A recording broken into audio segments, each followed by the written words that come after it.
Hello students, आज हम लोग चैप्टर शुरू करने वाले हैं बहुपद यानी कि पॉलिनोमियल। तो चलिए चैप्टर शुरू करने से पहले कुछ अन्य परिभाषाएं हैं उनको देख लेते हैं जिसका हम लोग चैप्टर में यूज करने वाले हैं। सबसे पहले बात करते हैं चर यानी कि वेरिएबल्स के बारे में।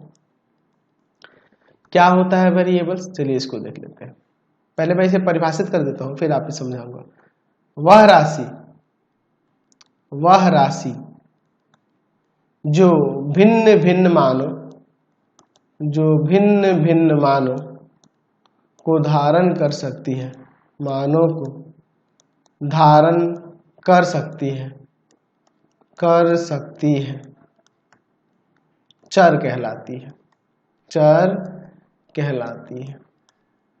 तो चर को हम लोग प्रायः अंग्रेजी वर्णमाला के छोटे अक्षरों से सूचित करते हैं। लिख सकते हैं यहाँ पे कि चर को प्रायः अंग्रेजी वर्णमाला के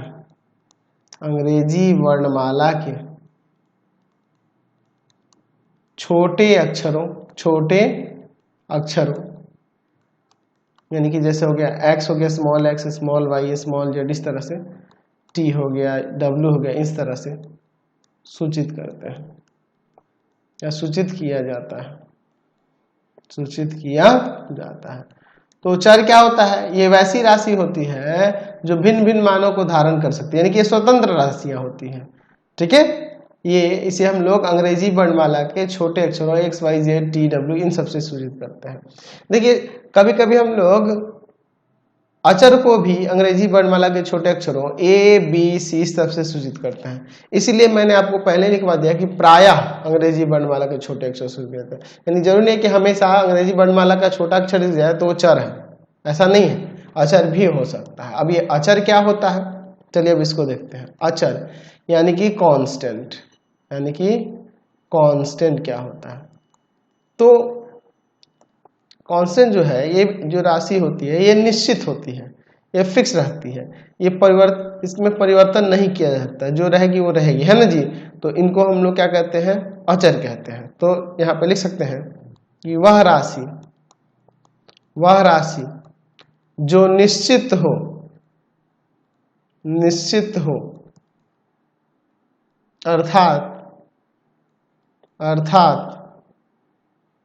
अर्थात इसमें लिख सकते हैं कि जिसमें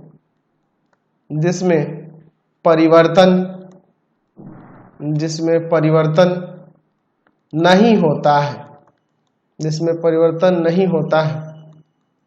चर कहलाती है।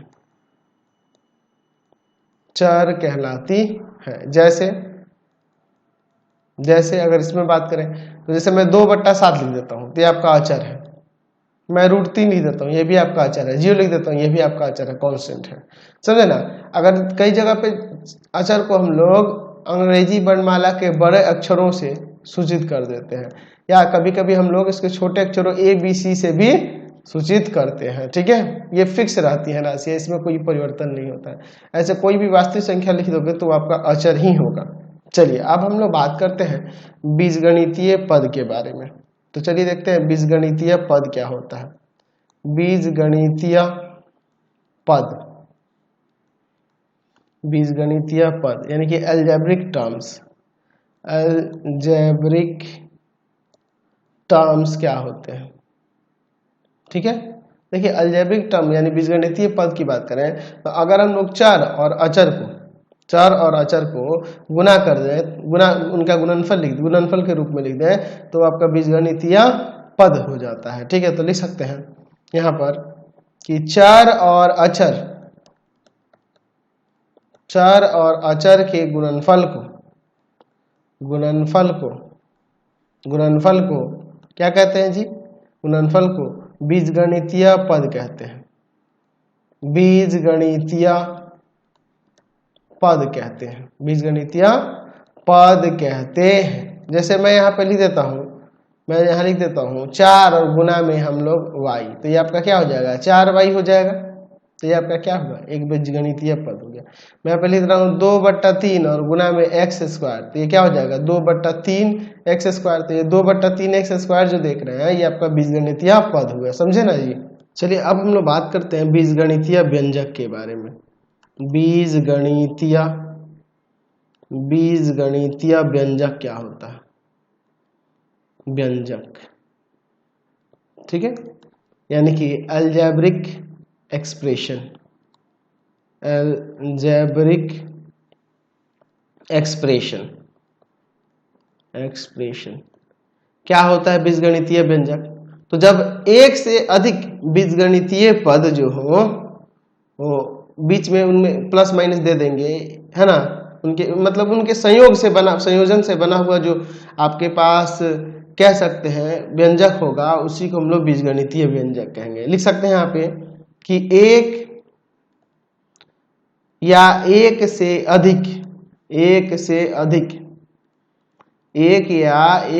अधिक बीजीय पदों या बीजगणितीय पदों, ये भी लिख सकते हैं, बीजीय पदों या बीजगणितीय पदों से बने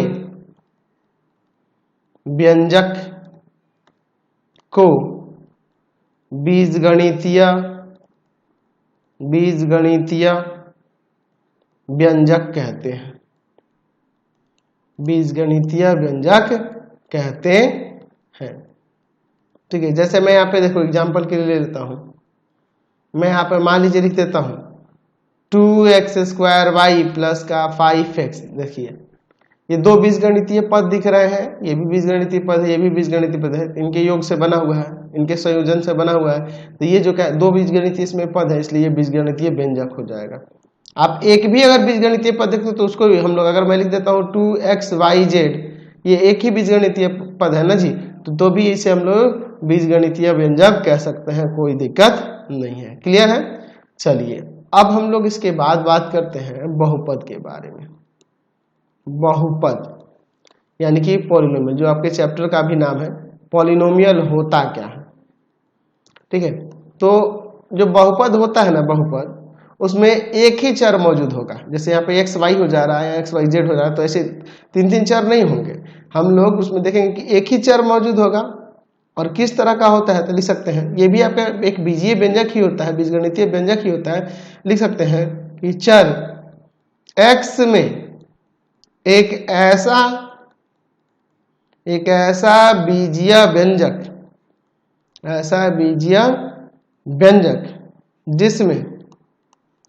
जिसमें x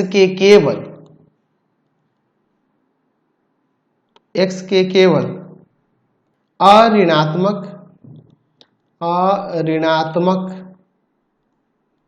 पूर्णांक घात हो, बहुपद कहलाता है, ऐसे कह सकते हैं। ठीक है, यानी कि उसमें कितना चर होगा? एक ही चर होगा, x के ऐसे बीजीय व्यंजक हो जिसमें x के केवल अऋणात्मक पूर्णांक घात हो, यानी कि घात जो होगा वहां पे अऋणात्मक पूर्णांक के रूप में होना चाहिए। जैसे अभी देखिए इसको हम लोग जैसे इसकी लिख सकते हैं, जैसे इसके बारे में अगर मैं लिख देता हूँ बहुपद, देखिए जनरली इसको px से qx से ऐसे सूचित करते हैं। x यहाँ वेरिएबल हो गया, p फॉर पॉलिनोमियल, यहाँ पे हम लिख देते हैं x² प्लस का 2x प्लस 3। तो देखिए यहाँ पर चर x का ये बीजीय व्यंजक दिख रहा है जिसमें x के केवल क्या है? अऋणात्मक पूर्णांक, यहाँ 1 है, यहाँ पे 2 है, देख रहा है ना जी, ये घात के रूप में होंगे। तो ऐसे व्यंजक को हम लोग क्या कहते हैं? बहुपद कहते हैं। इसकी परिभाषा एक तरीके से और हम लोग देख सकते हैं, यहाँ में मैं लिख देता हूँ कि a0 plus a1x plus a2x² dot dot dot कहाँ तक ले लेते हैं? an x का पावर n के रूप का कोई बीजीय व्यंजक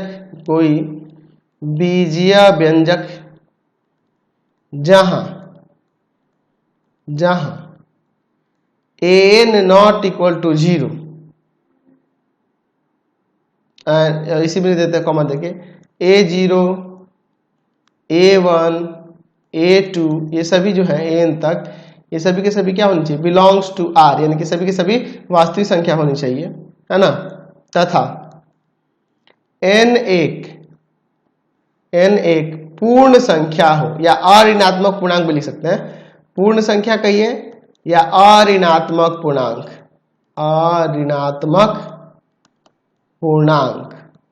एक ही बात होगी। अऋणात्मक पूर्णांक या पूर्ण संख्या 0 1 2 3 4 5 यही सब ना होगा जी। चलिए n पूर्णांक हो n घात वाला बहुपद कहलाता है। n घात वाला बहुपद कहलाता है, ऐसा कह सकते हैं, बहुपद कहलाता है। ठीक है, समझ गए। और इसमें जो आप a0, a1, a2, an तक देख रहे हैं, ये सभी के सभी क्या होंगे, इस बहुपद के गुणांक कहलाएंगे। यहाँ पे इसमें ये भी लिख सकते हैं कि यहाँ a0, a1, a2 ये सब कहाँ तक, an तक जो है को बहुपद का गुणांक कहते हैं, कोफिशिएंट कहते हैं, गुणांक कहते हैं। तो इस रूप में भी अगर कोई व्यंजक दिया होगा, जैसे मैं देखिए यहाँ पे लिखता हूँ एग्जांपल में, जैसे मैं लिख देता हूँ इसी रूप में, मैं लिख देता हूँ px इक्वल टू, मैं लिख देता हूँ एक्स क्यूब प्लस का 5x स्क्वायर प्लस का 2x माइनस 5।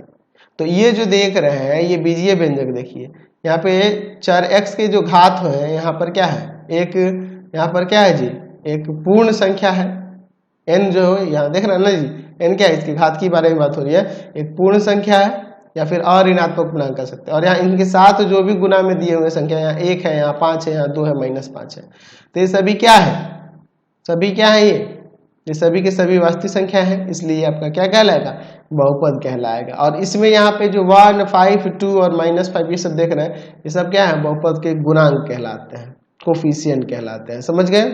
अगर मैं यहाँ पे लिख देता हूँ qx equal to x square plus का 5x, ये भी आपका एक बहुपद है। अगर मैं यहाँ पे लिख देता हूँ rx इक्वल टू, मैं लिख देता हूँ 9/x प्लस का x स्क्वायर, ये बहुपद नहीं है, क्योंकि देखो यहाँ पे अगर ये पावर ऊपर जाएगा, x ऊपर जाएगा तो पावर में माइनस होना जाएगा, तो पावर में क्या होना चाहिए, अऋणात्मक पूर्णांक होना चाहिए। ठीक है, अगर रूट में भी देता हूँ, अगर मैं एक और एग्जांपल ले लेता हूँ, मैं मान लीजिए यहाँ पे लिख देता हूँ कि zx इक्वल टू में दिया हुआ है 9√x प्लस का 2, ये भी आपका बहुपद नहीं है, क्योंकि 9x का पावर ये 1/2 हो जाएगा और +2, पावर में 1/2 नहीं होना चाहिए, क्योंकि अऋणात्मक पूर्णांक नहीं है आपका 1/2। ठीक है, या पूर्ण संख्या नहीं है 1/2, समझे ना जी। तो समझ में आ गया बहुपद क्या होता है। चलिए अब देखते हैं बहुपद का घात क्या होता है, बहुपद का घात क्या कहलाता है। ठीक है, यानी कि degree of polynomial, degree of a polynomial. देखिए अगर आप मान लीजिए यहाँ पर कोई बहुपद लेते हैं, मैं यहाँ पे ले लेता हूँ px इक्वल टू में एक्स क्यूब प्लस का 2x स्क्वायर माइनस का 9x प्लस 3। तो इसमें देखेंगे कि जो चर दिए हैं, चर का जो सबसे बड़ा घात होगा ना, सबसे बड़ा घात वाले पद का जो ये घातांक देख रहे हैं यहाँ 3, देखिए इसमें सबसे बड़े पद के घातांक, यहाँ पे देखिए 3 दिख रहा ना जी, इसी को बहुपद, 3 को बहुपद का घात कहेंगे। इस बहुपद का घात क्या होगा, यहाँ पे लिख सकते हैं px बहुपद का घात क्या होगा, तो इसका देखिए महत्तम घातांक यहाँ पे हमें 3 देखने को मिला, इसलिए बहुपद का घात 3 हो जाएगा, समझे ना। तो इसकी परिभाषा आप यहाँ से दे सकते हैं कि किसी बहुपद में सबसे बड़े घात वाले पद के घातांक को उस बहुपद का घात कहते हैं, उस बहुपद का घात कहते हैं, जैसे मैंने अभी आपको ये बताया है। ठीक है, क्लियर हो गया। चलिए आगे बात करते हैं। चलिए अब देखते हैं बहुपद का मानक रूप। बहुपद का मानक रूप यानी standard form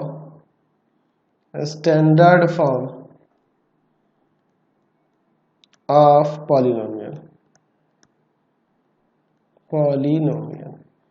standard form of polynomial, बहुपद का मानक रूप। तो क्या होता है बहुपद का मानक रूप। देखिए अगर मान लीजिए आपके पास कोई बहुपद इस तरह से दिया हो, मैं लिख देता हूं यहाँ पर एक्स स्क्वायर प्लस का 5x क्यूब माइनस का 9x का पावर 4 प्लस का 3x माइनस 7। तो हम लोग क्या करेंगे, इस बहुपद को हम लोग ये जो देख रहे हैं चर के घातों को यहाँ पे आरोही और अवरोही क्रम में अगर सही से सजा दे, उसके पद के क्रम में, जैसे मैं यहाँ पे लिख देता हूँ पी एक्स इक्वल टू में माइनस का 9x का पावर 4 प्लस का 5x क्यूब प्लस का x स्क्वायर प्लस का 3x माइनस 7। देखिए यहाँ पे घातों के आरोही और अवरोही क्रम में अगर आप सजा दें, ठीक है, तो ये घटते हुए क्रम में है। अब मैं यहाँ बढ़ते हुए क्रम में भी लिख सकता हूँ माइनस का 7 प्लस का 3x प्लस का x स्क्वायर प्लस का 5x क्यूब माइनस का 9x का पावर 4। तो इस तरह लिखिए या इस तरह से लिखिए, यानी आरोही आरोही क्रम किसी में भी लिखिएगा तो इसे हम लोग क्या कहेंगे, ये लिखने का जो तरीका है यही आपका मानक रूप कहलाएगा बहुपद का। तो आप लिख सकते हैं इसकी परिभाषा यहाँ से कि बहुपद के पदों को चर के घातों के आरोही या अवरोही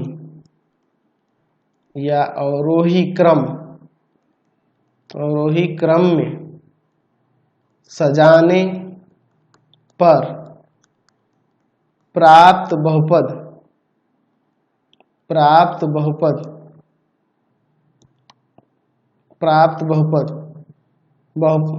जो बहुपद होगा को क्या कहेंगे, बहुपद का मानक रूप कहते हैं। बहुपद का मानक रूप कहते हैं। ठीक है, तो यानी कि इस बहुपद का मानक रूप ये भी हो सकता है या ये भी हो सकता है, क्योंकि हमने इसके क्या किया है, चर के घातों के आरोही या अवरोही क्रम में सजा दिया, देख रहे हैं ना। तो इसी को हम लोग क्या कहेंगे, इस बहुपद का मानक रूप कहेंगे। समझ गए। चलिए अब हम लोग बहुपद का वर्गीकरण करेंगे। ठीक है, बहुपद का वर्गीकरण दो प्रकार से किया जा सकता है, एक तो उनके पदों की संख्या के अनुसार और एक घात के अनुसार। तो यहाँ पे मैं हेडिंग दे देता हूँ, बहुपदों का वर्गीकरण। ठीक है, बहुपदों का वर्गीकरण यानी कि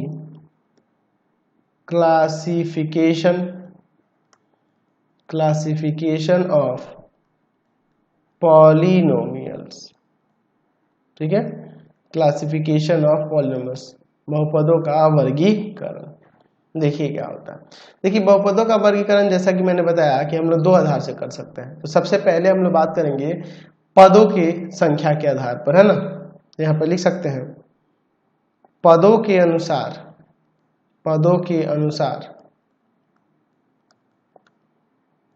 बहुपद के प्रकार। तो देखिए बहुपद के प्रकार जो होगा पदों के अनुसार कैसे इसका वर्गीकरण करेंगे। तो पदों के अनुसार हम लोग लिख सकते हैं यहाँ पे पहला बहुपद जो होगा एक पदी, नाम से ही पता चल रहा है कि जिसमें एक पद होगा, एक पदी बहुपद यानी कि मोनोमियल यानी कि एक पदी बहुपद। तो जिस बहुपद में केवल एक पद होगा उसे एक पदी बहुपद कहते हैं। लिख सकते हैं कि जिस बहुपद में केवल एक पद हो उसे एक पदी बहुपद कहते हैं। एक पदी बहुपद कहते हैं। ठीक है, एक पदी बहुपद कहते हैं, या एक पद वाले बहुपद को एक पदी बहुपद कहते हैं, ऐसे भी लिख सकते हैं, है ना। परिभाषा लिख सकते हैं कि एक पद वाले बहुपद को एक पदी बहुपद कहते हैं। जैसे मैं यहाँ पे लिखता हूँ 2x, एक पदी बहुपद है। मैं लिख रहा हूँ 2x स्क्वायर, ये भी एक पदी बहुपद है। 5/3 है ना, ये भी एक पदी बहुपद है। √5x ये भी आपका एक पदी बहुपद है। ठीक है, चलिए अगला देखिए, मतलब पद की संख्या देख लेनी होगी कि एक पद है तो एक पदी हो जाएगा। दूसरा हम लोग देखते हैं द्विपदी या द्विपद बहुपद भी कह सकते हैं, द्विपदी बहुपद। ठीक है, यानी कि बाइनोमियल। तो यहाँ पर लिख सकते हैं कि दो पद वाले बहुपद को, है ना जी, लिख सकते हैं कि दो पद वाले बहुपद को, या ऐसे लिख सकते हैं कि जिस बहुपद में दो पद हो, दो पद वाले बहुपद को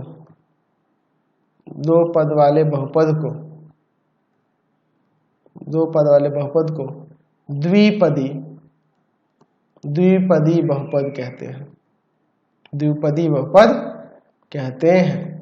जैसे अगर मैं यहाँ पे बात करूंगा, मैं लिख रहा हूँ 2x प्लस का 3, दो पद है। मैं लिख रहा हूँ 4x स्क्वायर प्लस का 3x, दो पद है, तो ये दो पद है इसलिए द्विपदी हो जाएंगे। ठीक है, अच्छा अगला देखते हैं त्रिपदी। त्रिपदी बहुपद, त्रिपदी बहुपद यानी कि ट्राइनोमियल, ट्राइनोमियल नाम से ही पता चला तीन पद जिसमें होगा। तो यहाँ पे चाहो तो ऐसी परिभाषा लिख सकते हैं कि तीन पद वाले बहुपद को, तीन पद वाले बहुपद को, तीन पद वाले बहुपद को त्रिपदी बहुपद कहते हैं, त्रिपदी बहुपद कहते हैं। ठीक है, त्रिपदी बहुपद कहते हैं, जिसमें तीन वो पद होगा उसे त्रिपदी कहेंगे। जैसे मैं यहाँ पे लिख दे रहा हूँ एक्स स्क्वायर प्लस का 2x प्लस का 3, और मैं लिख दे रहा हूँ यहाँ पर मैं लिख देता हूँ 4x क्यूब प्लस का 5x प्लस 9। ये सब त्रिपदी है क्योंकि इसमें तीन पद देखने को मिल रहा है। अब उसी तरह से हम लोग चतुर्पदी भी लिख सकते हैं, चतुर्पदी, चतुर्पदी बहुपद यानी कि चार पद वाले बहुपद को, है ना। तो चार, इसको क्या कहेंगे, क्वाड्रिनोमियल, क्वाड्रिनोमियल चार पद वाले बहुपद को लिख सकते हैं इसमें कि चार पद वाले बहुपद को, चार पद वाले बहुपद को, वाले बहुपद को, चार पद वाले बहुपद को चतुर्पदी, चतुर्पदी बहुपद कहते हैं, चतुर्पदी बहुपद कहते हैं। हम लोग ऐसा यहाँ लिख सकते हैं। जैसे जैसे मैं मान लिख देता हूँ x का पावर 4 प्लस का 3x स्क्वायर प्लस का 5x प्लस 2। जैसे मैं लिख दे रहा हूँ यहाँ x क्यूब प्लस का 2x स्क्वायर प्लस का 9x माइनस 3। तो ये आपके चार चार पद वाले बहुपद है, इसलिए इनको चतुर्पदी बहुपद कहेंगे। चलिए अब हम लोग बहुपद का वर्गीकरण उनके कह सकते हैं घातों के अनुसार करते हैं। तो यहाँ पे लिख सकते हैं कि घातों के अनुसार, अनुसार बहुपद के प्रकार, बहुपद के प्रकार। तो घातों के अनुसार अगर बहुपद के प्रकार की बात करेंगे तो पहला देखिए क्या हो जाएगा, रैखिक बहुपद, रैखिक बहुपद यानी कि लीनियर पॉलिनोमियल, लीनियर पॉलिनोमियल। क्या होता है लीनियर पॉलिनोमियल, देखिए रैखिक यानी कि रैखिक, लीनियर यानी कि जिसमें कह सकते हैं कि एक घात हो, यानी आप ऐसे भी लिख सकते हैं इसकी परिभाषा कि एक घात वाले बहुपद को, बहुपद को रैखिक बहुपद कहते हैं, रैखिक बहुपद कहते हैं, रैखिक बहुपद कहते हैं। जिसका एक घात होगा ना उसे रैखिक बहुपद कहते हैं। जैसे मैं यहाँ पे लिख रहा हूँ 7x प्लस 3, देखिए चार का घात एक ही को है ना जी। यहाँ पे मैं दूसरा लिख देता हूँ, मान लीजिए यहाँ पे लिख रहा हूँ 4x, इसका कुछ नहीं घात तो यहाँ एक है ना जी, इसलिए रैखिक। लेकिन पद के अनुसार देखेंगे तो एक पदी और ये द्विपदी हो जाएगा ना। चलिए अच्छा, अब इसके बाद बात करते हैं। अच्छा, रैखिक बहुपद का जो अगर आप यहाँ पे उसके के सामान्य रूप की बात करेंगे तो इसे आप ऐसे भी लिख सकते हैं px इक्वल टू में ax प्लस b, यहाँ जहाँ A B belongs to real number तथा ए कभी भी 0 के बराबर नहीं होगा। ये देखो इस रूप में होता है, रैखिक बहुपद हमेशा इसी रूप में होता है जहाँ ए और बी क्या होंगे, वास्तविक संख्या होंगी और ए कभी भी 0 के इक्वल नहीं होगा। बी 0 हो सकता है, जैसे इसमें देख लो या इसमें बी क्या है, 0 ही ना जी, और ए की जगह पे यहाँ पे 4 दिख रहा है। ठीक है, चलिए अगला देखते हैं रैखिक के बाद द्विघात या द्विघाती भी कह सकते हैं, द्विघात बहुपद यानी कि आप इसे लिख सकते हैं quadratic, quadratic polynomial, quadratic polynomials. तो यहाँ पे लिख सकते हैं कि दो घात वाले, है ना जी, तो लिख सकते हैं दो घात वाले, दो घात वाले बहुपद को, दो घात वाले बहुपद को, बहुपद को द्विघात बहुपद कहते हैं, द्विघात बहुपद कहते हैं, द्विघात बहुपद कहते हैं जिसका दो घात होगा। जैसे हम लोग यहाँ पे एग्जांपल के लिए लिख देते हैं, मान लो मैं यहाँ पे लिख रहा हूँ कि 8x स्क्वायर प्लस का 5, तो ये आपका द्विघात। मैं लिख रहा हूँ 2x² प्लस का 5x प्लस 3, तो घात में 2 है, यहाँ भी 2 है, इसलिए ये द्विघात बहुपद के उदाहरण हो जाएंगे। तो इसका अगर हम लोग सामान्य रूप देखेंगे तो जनरल फॉर्म देखेंगे तो वो ax² प्लस का bx प्लस c होता है। यहाँ पे लिख सकते हैं कि जहाँ a, b और c सभी के सभी बिलोंग्स करेंगे रियल नंबर से, a, b, c belongs to real number है कि a, b, c क्या है, वास्तविक संख्या है, और तथा a कभी भी 0 नहीं होगा। a इसलिए 0 नहीं होगा क्योंकि अगर a 0 हो जाता है तो ये पद ही गायब हो जाएगा, तो द्विघात नहीं रह पाएगा, इसीलिए मैंने बताया ये द्विघात बहुपद में ध्यान रखना होगा ऐसे। चलिए अब इसके बाद हम लोग बात करते हैं अगला त्रिघात बहुपद। त्रिघात बहुपद यानी कि क्यूबिक पॉलिनोमियल। क्यूबिक पॉलिनोमियल क्या होता है, तो 3 घात वाले, ऐसे परिभाषा दे सकते हैं कि 3 घात वाले बहुपद को, 3 घात वाले बहुपद को त्रिघात बहुपद कहते हैं। त्रिघात बहुपद कहते हैं, त्रिघात बहुपद कहते हैं, ऐसा हम लोग लिख सकते हैं। जैसे 3 घात वाला कोई x³ प्लस का 5x² प्लस का 2x प्लस 3, ये आपका त्रिघात बहुपद है, 3 घात है तो।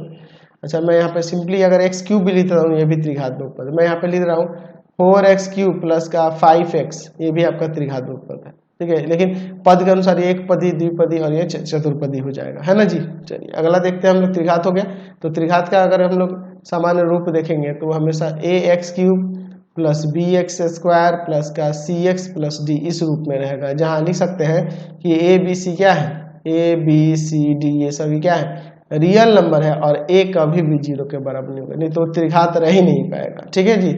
b c d में से कोई भी 0 हो सकता है, उससे कोई फर्क नहीं पड़ेगा, कोई भी वास्तविक संख्या हो सकता है, बस a कोई भी वास्तविक संख्या होगा 0 को छोड़कर। चलिए अब अगला देखते हैं 4 नंबर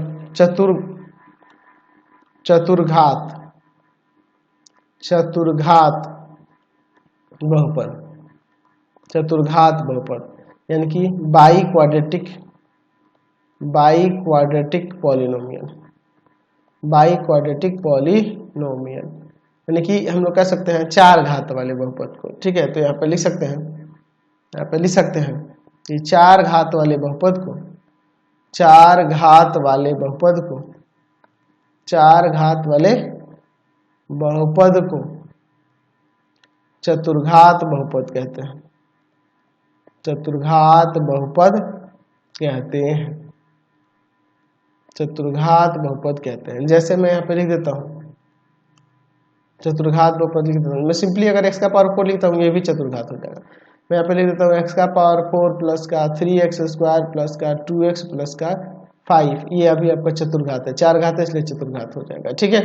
तो जैसे अगर मैं यहाँ पे चतुर्घात घात के जो जनरल फॉर्म है उसकी बात करूँ तो लिख सकते हैं ax का पावर 4 प्लस bx³ प्लस का cx² प्लस का dx प्लस का e। यहाँ पे लिख सकते हैं कि जहाँ a b c d e सभी के सभी रियल नंबर है तथा a not equal to 0, a कभी भी 0 के इक्वल नहीं होगा, तो ये आपका चतुर्घात बहुपद का ऐसे जनरल फॉर्म हो गया। तो समझ गए। तो आज की क्लास में इतना ही रहने देते हैं, नेक्स्ट वीडियो में आगे देखेंगे। आपको हमारे 3 चैनलों को सब्सक्राइब करना होगा। पहला है pathfinder classes Chhapra, pathfinder classes Chhapra. दूसरा है आपके पास भारती भवन रविकांत सर, भारती भवन रविकांत सर, रविकांत सर। और तीसरा चैनल है Ravikant sir, Ravikant sir RD Sharma solution, RD Sharma solution. तीनों चैनल को सब्सक्राइब कर लेंगे। इससे रिलेटेड वीडियो के लिए सीधे डिस्क्रिप्शन में जाएंगे, इससे रिलेटेड नोट्स के लिए गूगल पे जाकर सर्च करेंगे www.ravikansir.in, और यहाँ जाकर आप सभी क्लासेस के नोट्स उनके पीडीएफ को डाउनलोड कर सकते हैं, पढ़ सकते हैं। इंस्टाग्राम और फेसबुक पे जाके पाथफाइंडर क्लासेस छपरा को लाइक एंड फॉलो करना नहीं भूलेंगे। Thanks for watching the video. Comment करके जरूर बताया करें कि हमारे चैनल के वीडियोज आप सभी को कैसे लगते हैं।